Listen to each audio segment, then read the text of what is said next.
Have joining us via Skype a former resident of Kakawa Street, which is close to Marseille Street, Labode Oseni. He's joining us from the United Kingdom. Now, thank you very much for joining us. When you first heard the story of the collapsed building, what came to mind?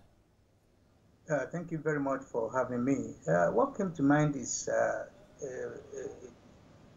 remembrance of how Kakawa, Broad Street, Ali Street, Tinubu Square, Itafaji, Macy Street, that leads to Kubo Street. All this area used to be, it has always been a clustered area. It has never been properly planned. That is the biggest major problem of Lagos State, of the Lagos City.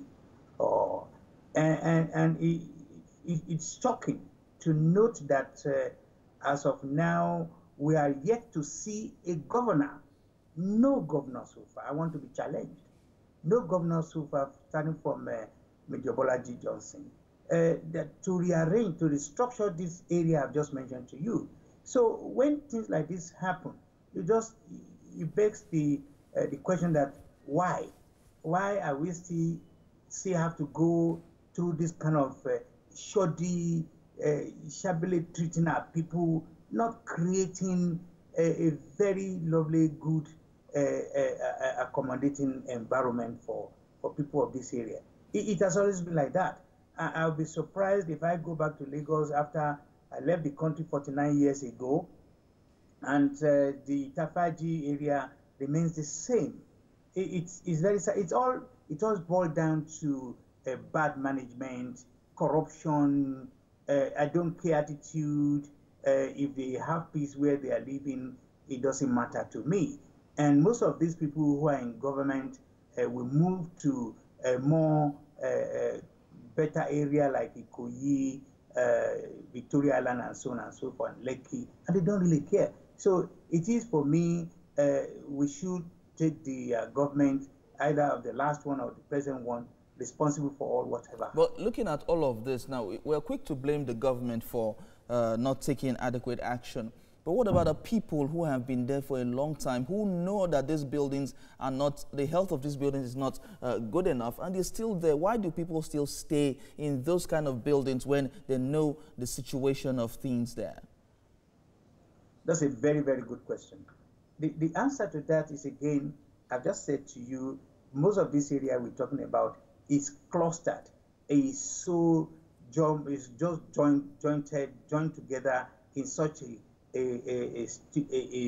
manner that you cannot imagine in a better in a state like Lagos State. Nothing has been done, and we are talking about the people in the area. Where do you want them to go? To go to take their children to Lekki, or take their children to Plantain Island, or whatever island is called? The provisions are not made for these people.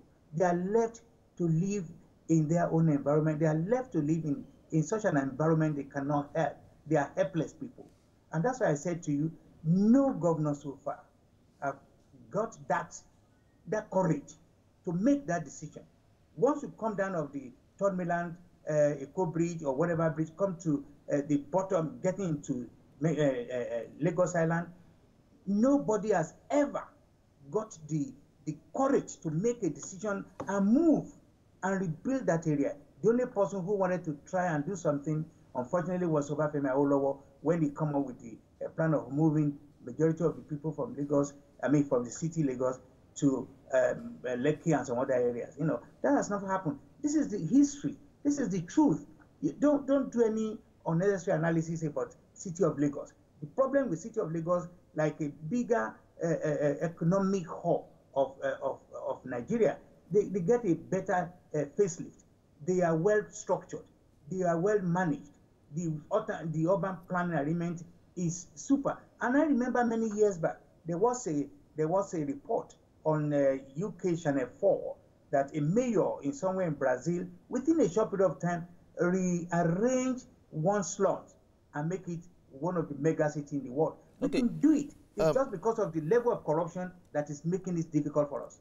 Olabode was saying, it brings to question the issue of affordable housing. But since you have been close to this area and the government now is taking steps to demolish defective structures, defective buildings there, would you approve of this? Oh, of course. That's what I'm saying. You see, in governance, or government must, leaders or a leader of governor of Lagos State must be able to take decision, a decision that will be monumental, a decision that will make it so it could be painful to some people, but majority of the people will benefit. I've just said to you, and I want to repeat, most of the area from Isaleko and all the area, no governor can afford, should be able to move the people away from there. But again, I need to say this: when you want to take something from a child, you must be able to give him something back. Government must go out of their way, part of the services to the people and property, build an area. They build an area and move them gradually. Go show them that area with all the facilities. Make sure everything is there. When a couple now goes there and say, come and have a look at where we are about to move you to, they will like the place. They will not need to struggle. Olabode, that brings to question that brings to mind the question of affordability of these buildings. If government decides to relocate these people, how affordable do you think it will be? Oh, affordability, and this is where again, that's also a very good question. Most countries in the world, bigger countries, the best example in the whole universe, in the whole world, is UK. UK has built plenty, unaccounted, not many, large numbers of council properties subsidized. They subsidize it. It is not too much for government of Lagos State with all the resources, with all the amount of money. It will reduce corruption by a little margin. The council properties, they can try it. They can wanted to do it. It's because they haven't got resources. But when you look at the resources of Lagos State today, I don't see why we cannot build millions of houses. The project is there, the technology is there, the people who can build is there. So when you build local properties for local people, the government of many countries do subsidize. When you charge them, I don't know what the rate is, what the ongoing rate is going to be, but government can subsidize local properties to about 50%. People will take it. In the process, employment and many things will be provided, facility will be provided, that you expect them to go and buy a property, example like what they built in Tejo, 25 million. How many people, how many of the hawkers are going to buy it?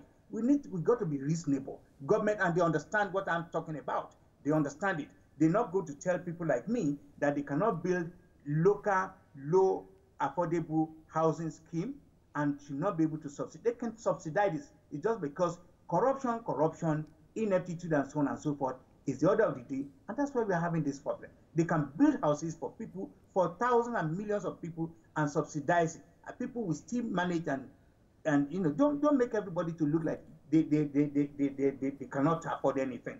People can afford a lot, but provide them that services. All right, thank you very much, Olabode Oseni, former resident of Kakawa Street, which is quite close to Marseille Street in Lagos Island. Thank you very much for talking to us on this all-important issue.